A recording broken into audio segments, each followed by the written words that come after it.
I've talked publicly that I sort of don't know where to start. But I do know that I want to cover my essay brief notes on time, just because I've been thinking about it again lately for the first time in a while, and I've always liked it. And I think my reason for liking it is it's one of probably the more out there moments in my life when I decided to write that, and that will be also why it's a very good one to record a video on. And I could have recorded a very self-indulgent and sort of exhaustive video that just went on and on and on about it, and then I realised that as essays go it's not that important, so it's probably not worth that. It is so short. It's called Brief Notes on Time, and as far as even fleshing out my conclusions, it's just the bare minimum. And as a topic, time, there's loads you could say about it, so really it's not massively philosophical or scientific or anything.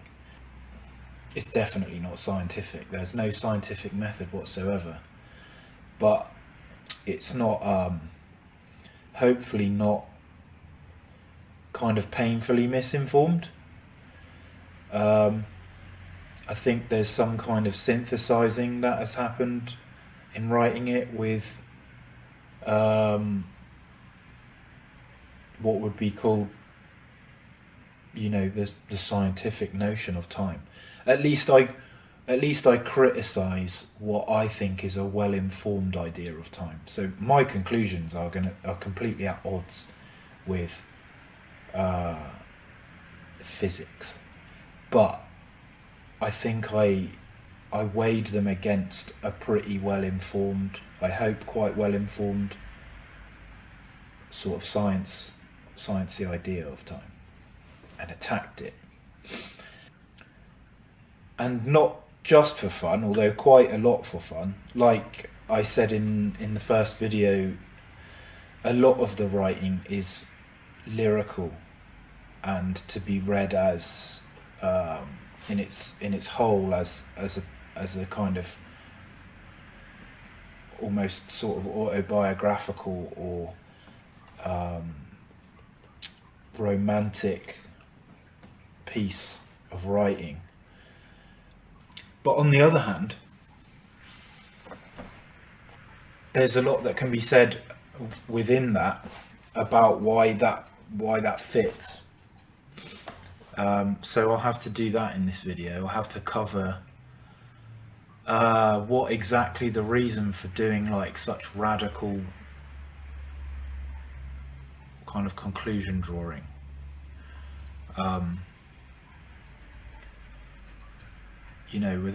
Without it just being, I don't know what you'd call it, kind of flat earth level sort of drawing conclusions, and sort of sticking by them, in the face of conclusive proof or whatever, or kind of being obsessed with a kind of heretical belief. I'm not trying to do that. I'm not obsessing over a heresy against science. I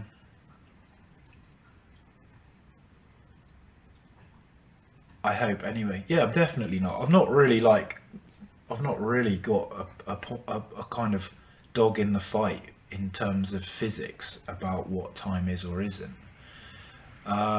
But I do have a dog in the fight about how academia and how very, very engineering-y solutions to problems such as time end up becoming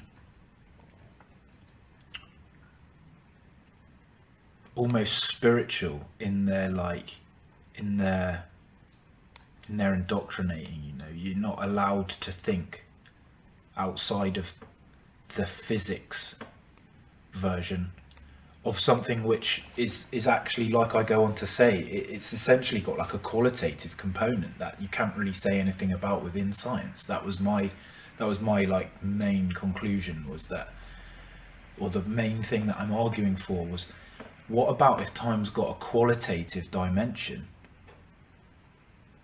that science can't say anything about because it literally deals in quality, in quantities?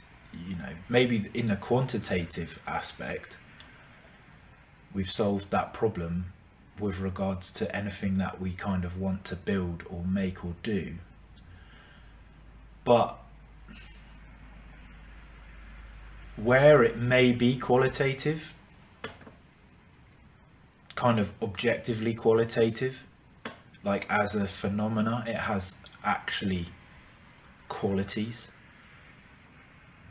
You know, you're gonna have to form your own ideas about that, because you're not going to be able to really test them in the same, you know, to the same level of accuracy as you can test a quantity. Like how fast does water boil at a certain temperature? Like that is something that science is there for, to make us not be able to argue about. You don't have to argue about that. But whether something has a quality to it, I think you always, maybe you're not always going to have to like necessarily argue about it, but you kind of can't ever really conclusively take away someone's right to form their own opinion about. And that was what that essay is really, where that place where it comes from. And that said, like, there's stuff I said in it which actually on reflection, like, it's kind of, I've just said without really researching, and some of those things might be the more scientific parts of it. Like I think I was maybe a bit out of order suggesting that the division of hours in minutes comes from like the idea of breaking the circle down and things like that. It might do, it might not. I just remember I wrote it as though it was like fact, and I'm not 100% sure that is fact. I wouldn't even know how to look into that. So there's a couple of things in there that might, you know, someone who knows better, someone who knows something that I'm not privy to, might be able to dispute, and that's cool. That would be cool, especially with regards to like, you know, how informed I am about the quantities of time and the history of time. But I don't think it necessarily completely picks apart what I was doing. And that's a great point, actually, is I would like to actually write that again. This may be one of the essays that, writing it again, it would be a good one to go deep writing again. And like, there would be loads you could write.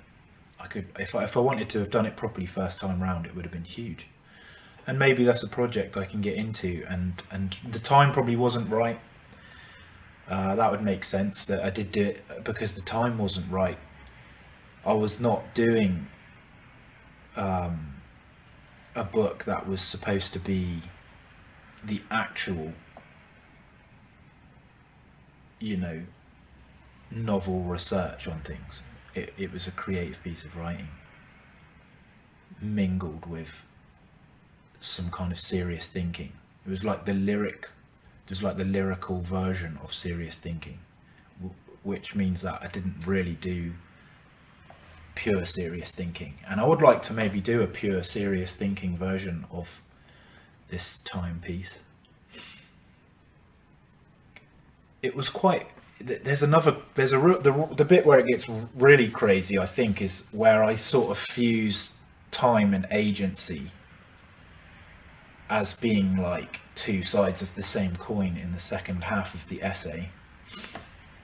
And infusing time and agency, I sort of had to try and deal with fate, and that is quite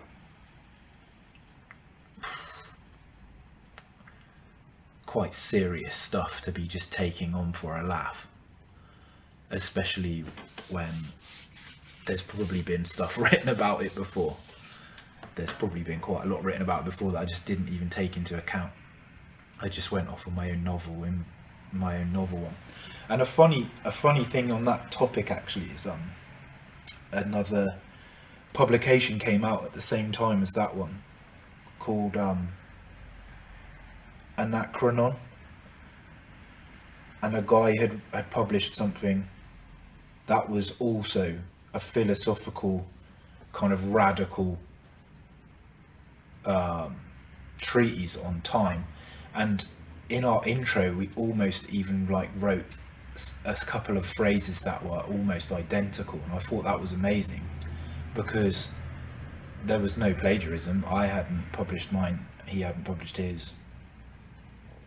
You know, it was only after, and I looked at the work and I was like, wow, in this introduction there's phrases that are almost exactly the same. The conclusions and the direction that it went start to change very quickly after, where he said that he believed, just, you know, he was pointing towards an idea of time as just being a myth that's completely illusionary, doesn't exist. And that's cool as well. That was quite interesting. Whereas mine, I played with time. I played with the idea without trying to say that we're kind of fundamentally under an illusion or under a spell of time, but that we're under a false belief about it purely being a quantity.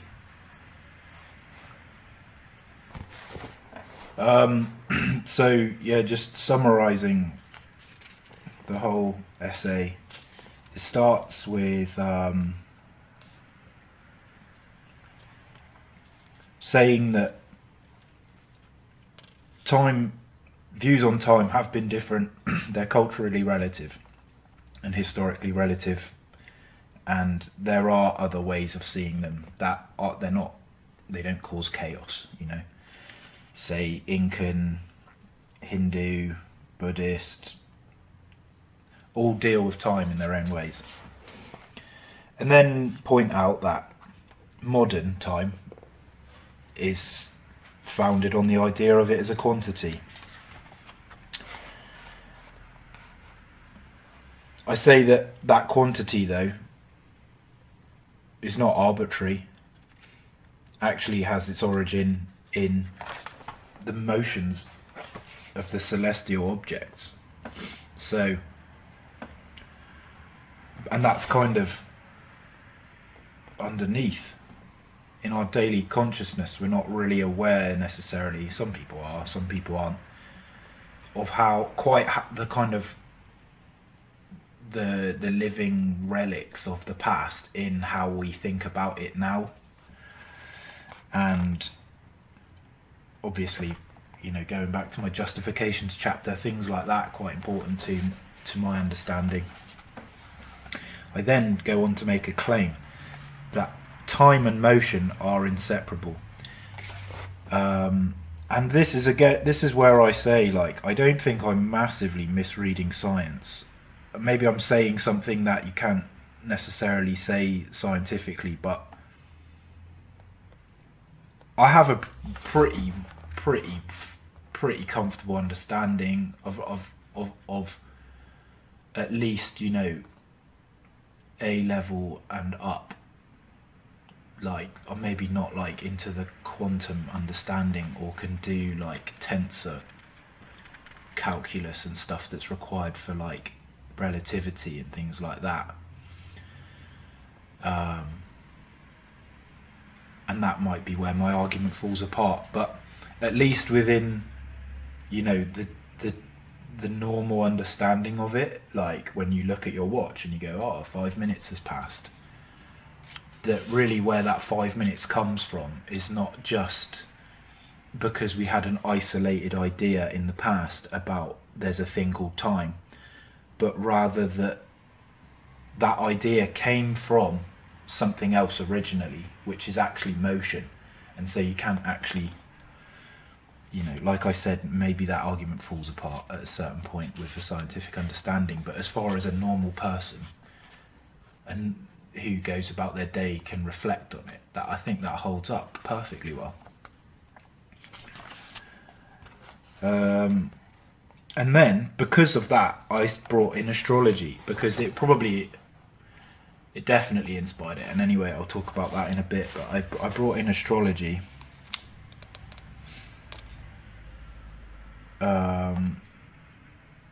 for the reason being because the kind of normal hours and months, they deal with the sun and the moon, which is fair enough, but astrologers would have gone one step further and seen the other planets as very similar. Like if you measure a day and that's the origin of the day is just the sun going round, that idea would have applied to other things that they could see going round, and that it's hard to tell if you trace it. I guess where I was going was like toward an origin of astrology as being quite natural, not really counterintuitive at all. If you think about it, it wasn't something that is a freak of the intellect that just came out of nowhere, and it's like, well, how could you believe that? It actually makes complete sense with a kind of traditional understanding of time. That if you don't have a clock and you're just going off whether the sun rises or sets, it naturally kind of implies an astrology. From that I kind of this is where the real detour towards fusing time and agency comes together, bringing in fate. And the reason for that was because that's one of the great problems of philosophy, I imagine, is like free will, fate and things like that. And I just try to say that fate for me is not a determinism of everything, which actually science can start to make people believe in, is like, because you can explain, or the idea is that you can explain the origin of every action, that essentially nothing can happen by accident or randomly. But that's a kind of fruity argument for a good half of the world who believe in their own choices and their freedom to make them. But also, I don't necessarily want to go as far as to say that, like, well, I'm just free to choose whatever I want in any moment.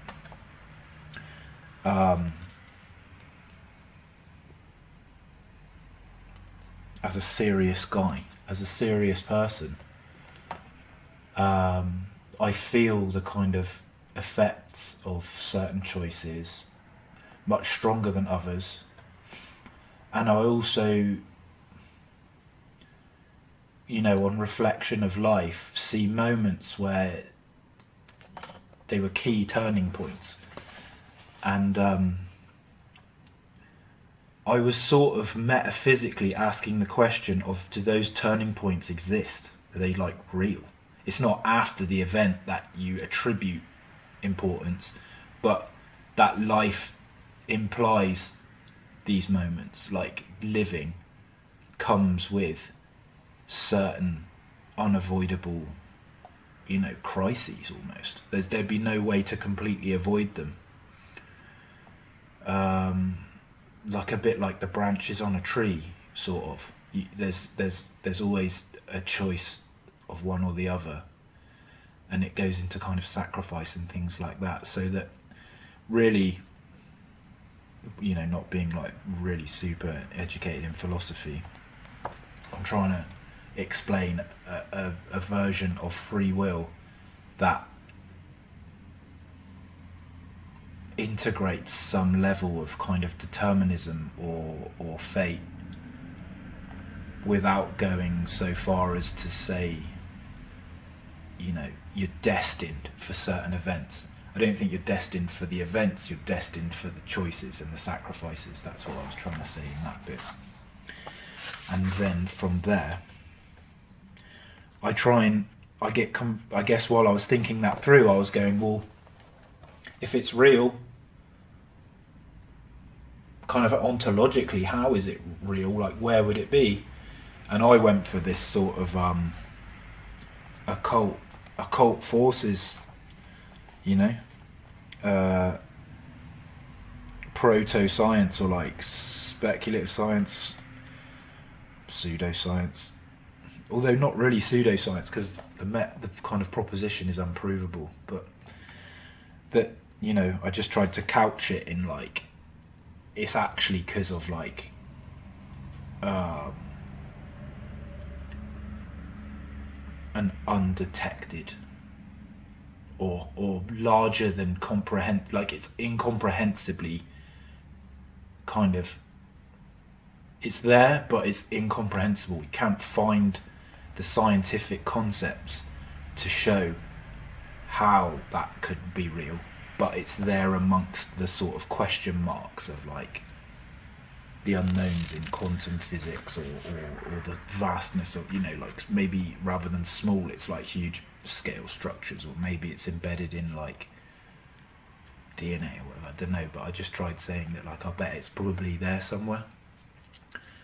One of these great conundrums in life doesn't necessarily have to be don't necessarily have to completely invent a new domain. It could just be hidden in the current worldview, but just too complex to describe. And then this is the last bit. I went on a again off tangent again to kind of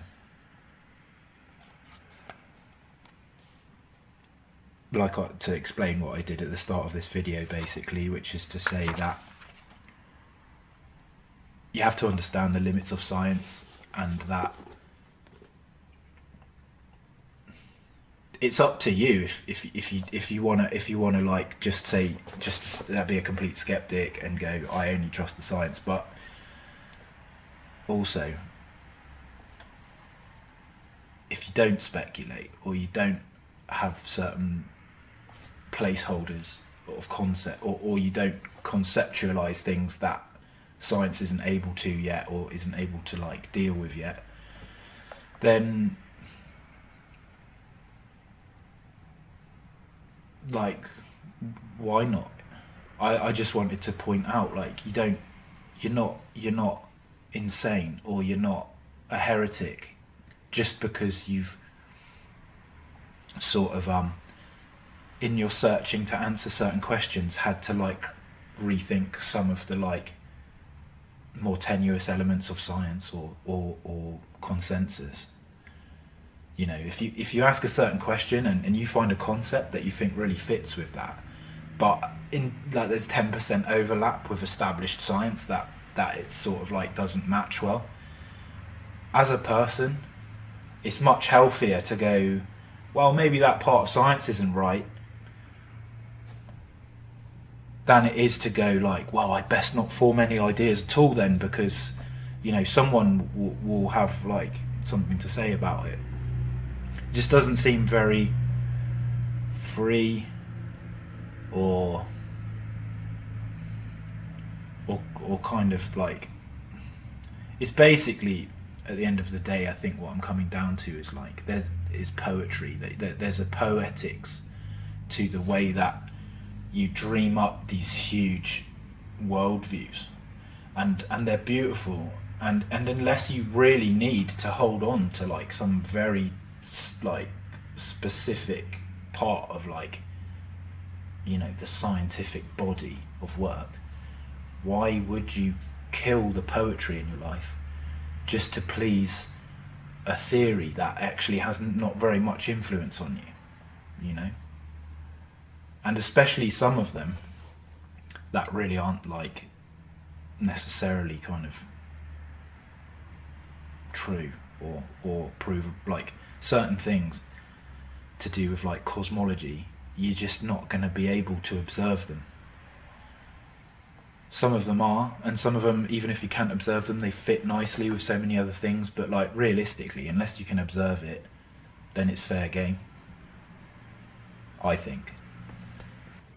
So yeah, just to flesh out a couple of things that I was thinking about following that crazed summary, is that thinking about time is a sort of inflammatory thing for an ignoramus like me to do for certain people. There's people who are really serious would just say, do you know how complicated the investigations are that are going on, trying to answer the questions that you're doing? And even I think the alarm starts to get sound about like misinfo and culty stuff, amongst even the most radical ones.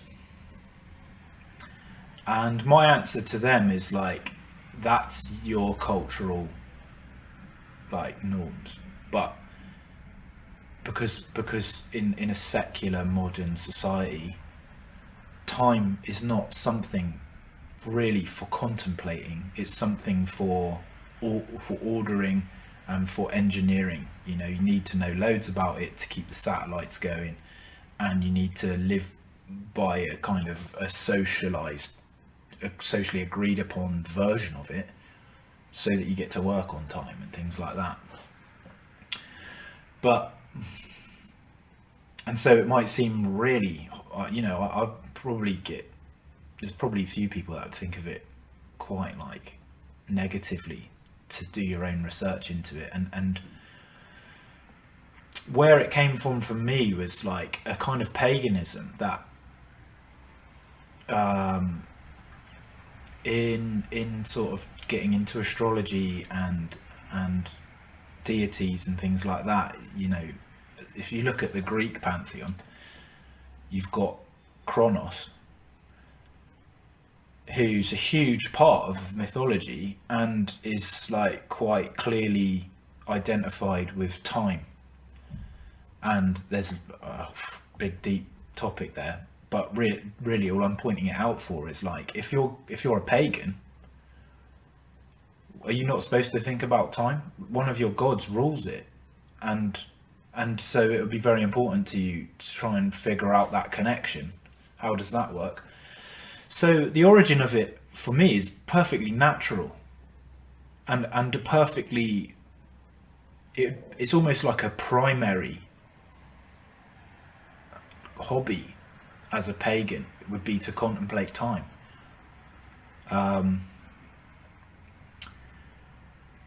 And even in like kind of more modern context of like astrology, where it's not necessarily tied up with deities and things like that, and you could maybe even go into like a sort of pseudo scientific version of astrology and stuff, you're still gonna rationalize it in a different way. You can ask those questions. So again, like, it's not a flat earthery hostility towards like the status quo and science and things like that. I hope, anyway. I don't see it as even being remotely similar. So I'd love to thrash that out with anyone who was thinking that it's like that, because the two don't really overlap in the same way that like the status quo and flat earth does, where you're literally just disputing like a kind of base fact. And I respect people's right to do that anyway, but I would be way more careful about doing it, just from my own personal opinion, because I can see the difference there. So there's that as a topic. Chronos and time is Saturn.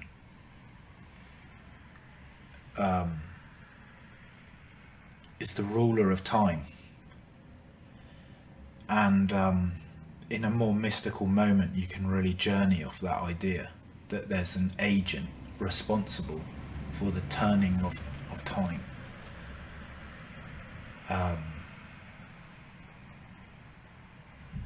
Because going into this kind of qualitative side of time. If that was the case, if you literally had one god ruling time, if it was Chronos, Saturn, it'd be pretty depressing reality, to be fair, because the other qualities, the other things that he's attributed with, are quite cruel.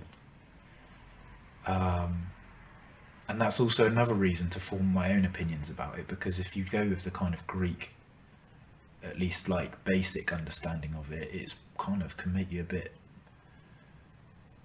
it's a bit in bad taste a little bit. Time shouldn't just all be about death and aging, and maybe it is, but in response to that idea, I went off on maybe a sort of optimistic tangent, trying to find an alternative. Maybe that's something that can happen to someone taking sort of pagan ideas seriously. If the god, the agent who's turning this wheel, in a way, it's a very like bleak, almost Gnostic sort of feeling to that idea of being, you know, condemned to a kind of temporal existence.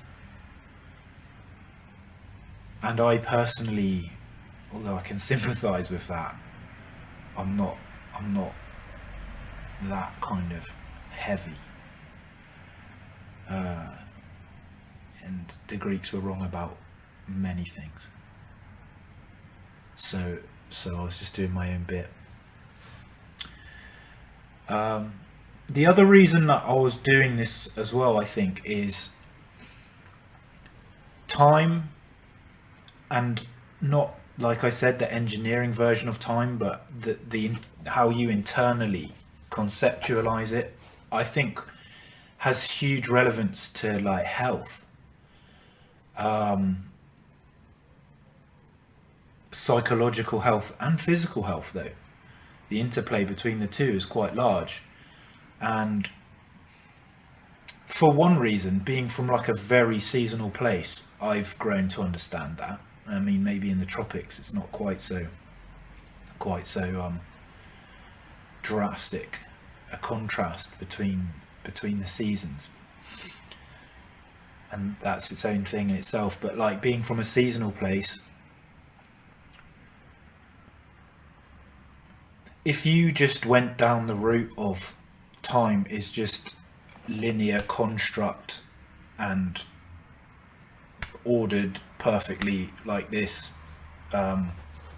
not something with a quality is elsewhere, you know, then I think you could end up being quite maladapted to some kind of objective facts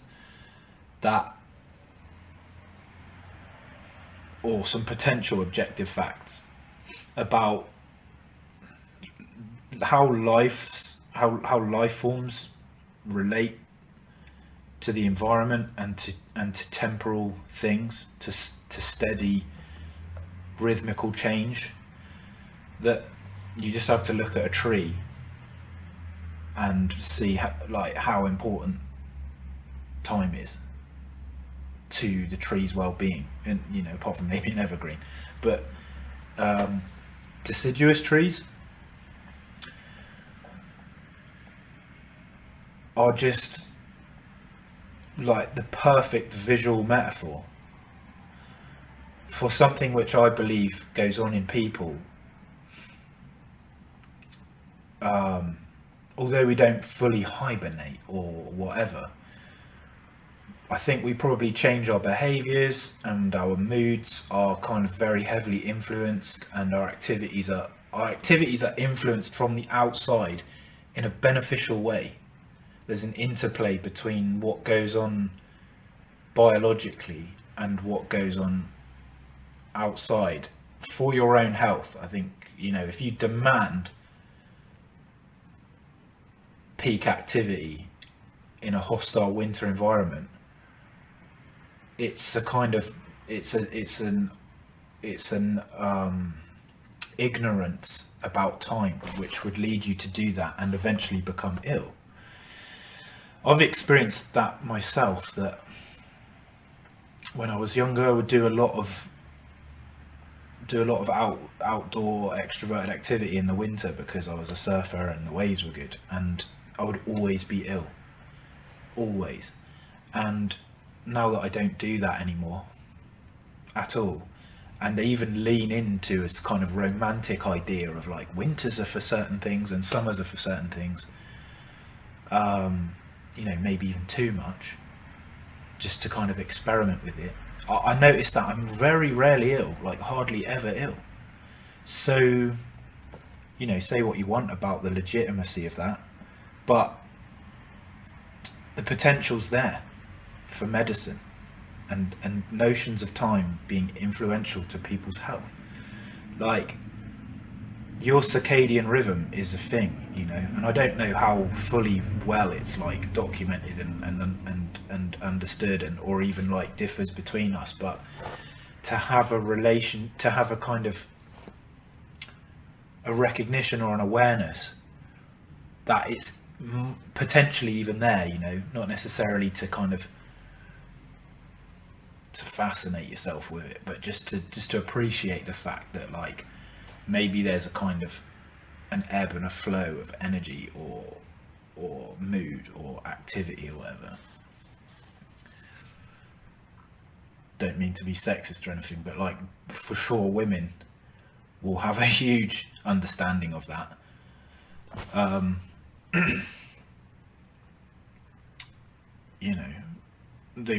They've got like a clock just ticking all the time that men maybe don't have quite so profoundly.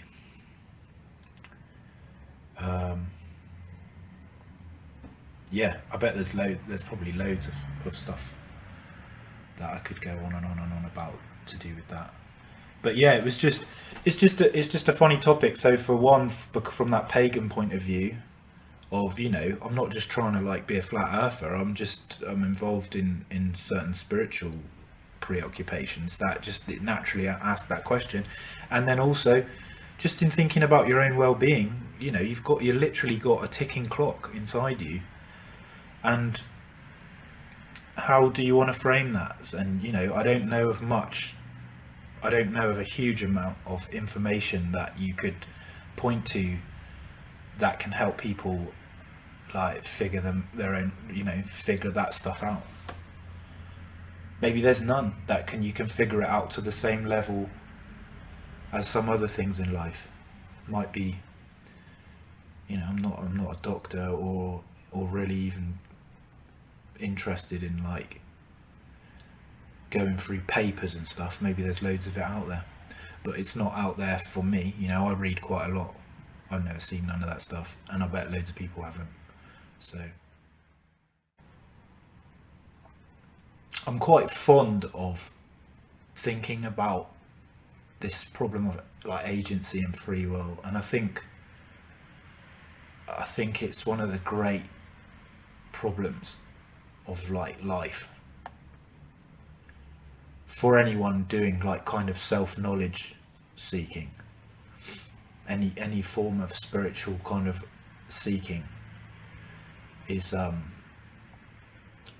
one. And some of the more, some of the ideas which like merge nicely with this engineering science body of like knowledge, they are the ones that sit with me like the worst. And I bet it's probably the reason for a huge amount of people having a problem with science overall, because like for all those people who do not need science, the top level of science at all, for all those people, what really they're interested in is how to live their life. Even if it's not in a complicated way, science has to compete with people's just organic lived experience. And if the best scientists come out with, you know, trying to protect their scientific legitimacy, talk about free will in ways like they do, basically, like appealing to like really, really shallow psychological ideas, or even worse, like really radically deterministic ideas, causally like linear, like couched in like like Cartesian stuff and like Leibniz and stuff. I think most people are just like, well, maybe it's just really not got much to say worth listening to at all. And I don't think that. I really do respect massively. I respect massively what science has to say at the highest level. But then that's why I've kind of like done enough reading about it, I think, to understand its limitations. And in reaching that kind of limit for me personally, which I think is, I'm actually relative, talking like it's such a bragger. I'm not like hugely advanced at it, but without being like insanely specialized and having put an inordinate amount of time into gaining like scientific respect, I've never gotten to a point where I just couldn't understand what was being said or how to apply it. And even when you look into the philosophy of science and the method, I've always understood it, and that's where, on one hand, my massive respect for it comes from, but it's where, on the other hand, where I feel really strongly within my rights to do something like seriously call something fate, without shame, without like without a feeling of like, well, this comes from the scripture or whatever, like logically, but at the same time respecting the limits of logic, and being aware of the limits of logic, to just say, yeah, well, there's maybe fate. And yeah, that idea for me, just one last time, is just in a way that I think there are certain things that happen to you that you have to choose. Oh, I'm off work sick at the moment, and I just had a coughing fit, so there was a break there, probably where there needed to be, because I think I went a bit confused and vague. But yeah, I tell everyone that I know, it's completely honestly, as a piece of advice often, that there's certain choices that you can't escape, and it doesn't matter whatever you think you like to do, even if you think you can go back and revisit that choice. I think that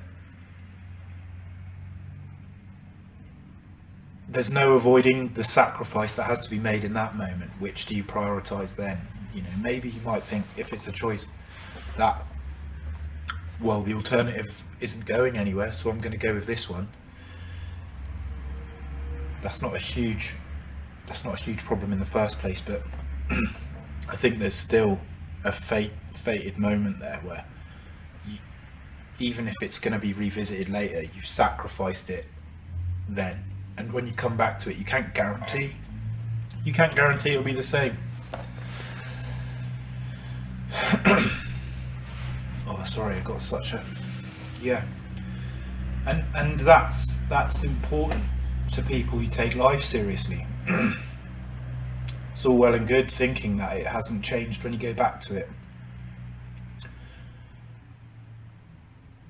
but if you're looking at it clearly, that's never promised. That's actually a very hubristic belief, I think, to think that you can leave something and it will be there. So but that, as a kind of like wise granddad piece of advice, probably stands with a lot of people.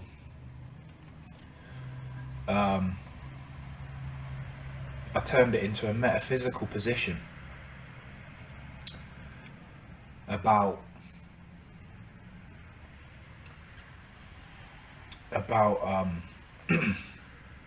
you know, there might even be astrology involved, or if not astrology,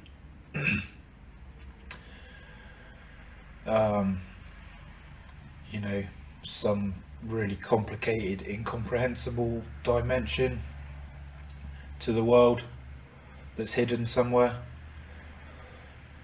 And I think there's another sort of reason for wanting to do that, because I've heard, you know, this isn't my words, this is a couple of other people's words, like John Michael Greer, for instance. I think I heard John Michael Greer say this, that one of the great confusions about magic in this day and age is that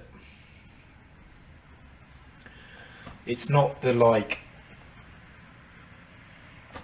dark art that you master and then you control everything like people like to see it in Hollywood films. It's actually real practices that are magical,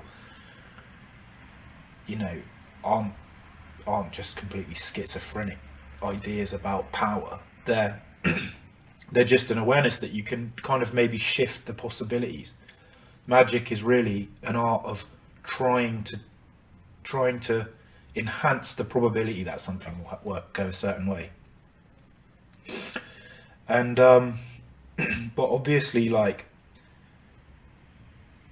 how you go beyond just saying that and describe the mechanisms for it, if you wanted to do that, like necessitates like quite deep, sometimes metaphysical, sometimes purely like physical explanations. And so, like, where fate and that comes into it for me, like, quite closely relate. It was an effort to stitch together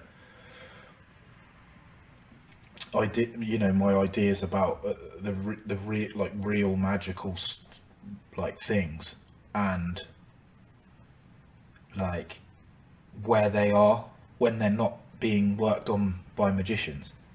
So the occult forces, what are they doing when they're not being dealt with by magicians? They must be there, right? So that's maybe another dimension to this that hasn't been written into the book, is that trying to get to grips with, right, I've kind of made an assumption that there's the possibility of magic actually having like real importance, but if we're gonna like look at the mechanisms for it, one big question is, what are they doing when they're not you know, consciously being done, being manipulated. So there, yeah, I think I'll leave it at that. I just wanted to say that, like, after some of the other stuff that I've done, and maybe even after this this text, I noticed a sort of slightly weird thing where it seems like not a lot, a couple people have an issue with like talking about schizophrenia, especially as like a pretty sensible guy that doesn't necessarily have his life turned upside down by it. And I do kind of understand that, to be fair. I have my doubts about, you know, people. I don't necessarily trust them all the time. But it's just something that this morning I wanted to, like, when I was going to record this, just say, like, from my point of view, that's kind of, it comes with a sort of like a small amount of, like, on the one hand for certain people, like a kind of sadism, and on the other hand with like people who it's because of their working in mental health or something, it comes with like a real sort of like conflict of like interests from my point of view. That, so on the one hand, people who are just normal people who don't know whether to trust you, that you're trying to pull the wool over their eyes.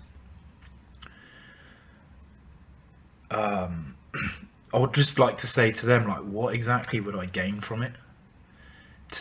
It's a very confused idea, and I would hope to put that to rest now by just saying I would not put 20 years of my life into like a label which has got no benefit whatsoever related to it, when I actually have like many like redeeming qualities that don't need that. You know, I'm actually like pretty sensible,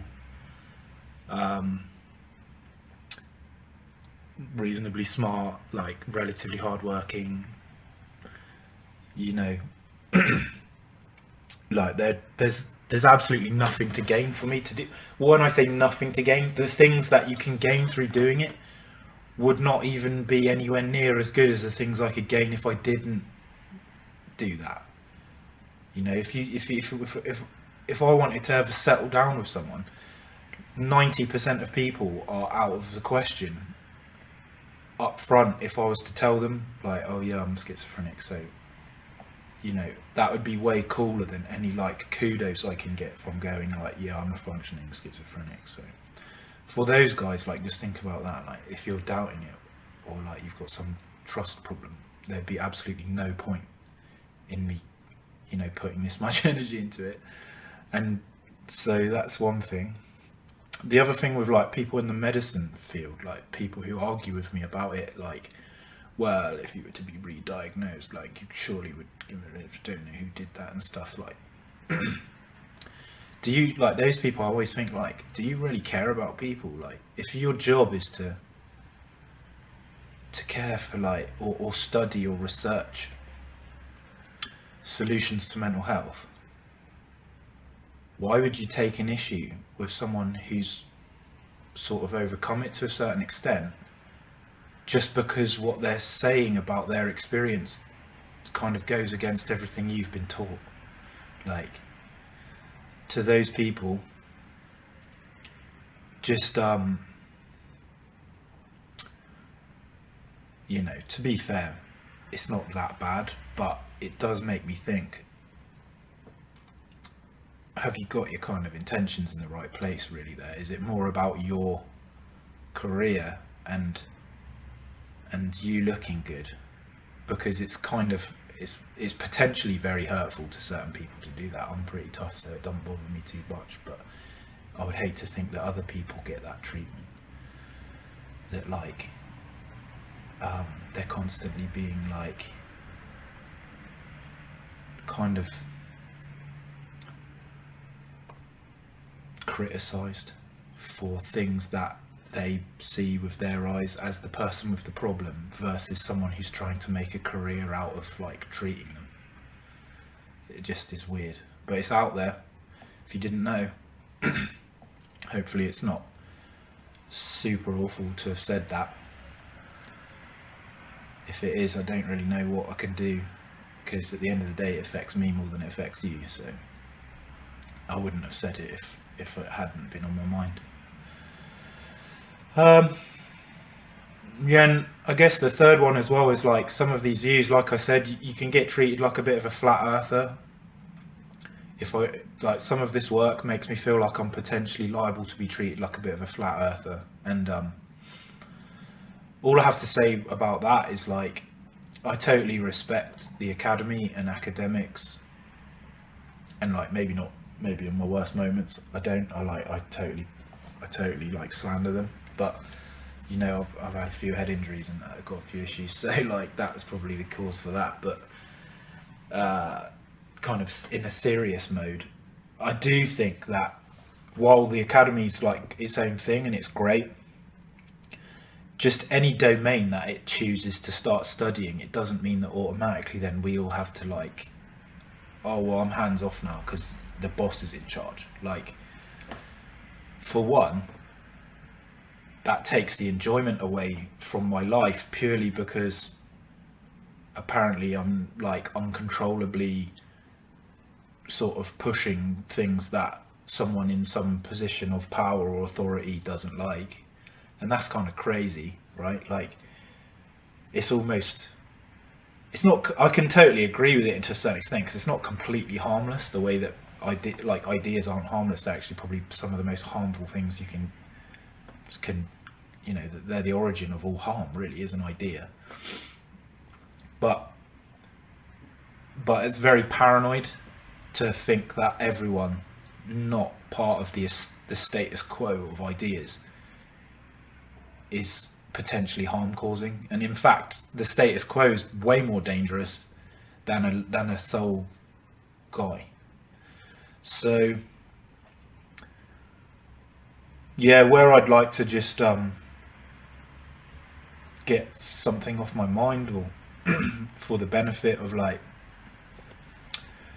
for the benefit of sort of discourse, like philosophical discourse, it's just that there's a huge amount of enjoyment. Not everyone does it for a career.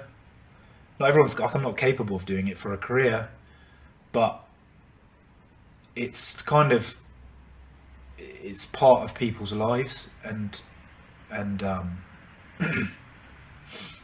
I like a bit of debate, but there's definitely a lot of superiority complexy, who do they think they are stuff when it comes to the world of ideas, and I think academia would do well for kind of learning to see the value in people not taking part in academia. I don't really know if that makes that much sense. I think what I mean is no one had a say in whether academia is the boss of or what they study. In the free world, out in the world, people been talking about their ideas and their religions and things like that since way long before the academy. And in a way, the academy's antagonistic to normal people because it's exclusive. So while on the one hand I actually believe that it's a really important institution, it's also very elitist. Not everyone's going to be able to have a life in the academy. And also it's been a huge part of culture and life for millennia to have discourse. So it just it would be good if people relaxed a bit when it comes to sort of being condescending to just the average person who's participating in the world of ideas off their own back, because yeah, it's not all bad. I'd say none of it's bad, to be honest. Well, I wouldn't say that. Loads of it is really bad. I've seen some pretty atrocious stuff out there, but hopefully I'm not one of them. I'm not pushing some crazy dangerous regime of ideas. And people that are, though, can you really blame them? They're definitely not going to be accepted with those views into most institutions, and they're going to have to live it out some way. So, but anyway, that's just a whole nother topic that I'm not that upset about. So thanks very much for listening, and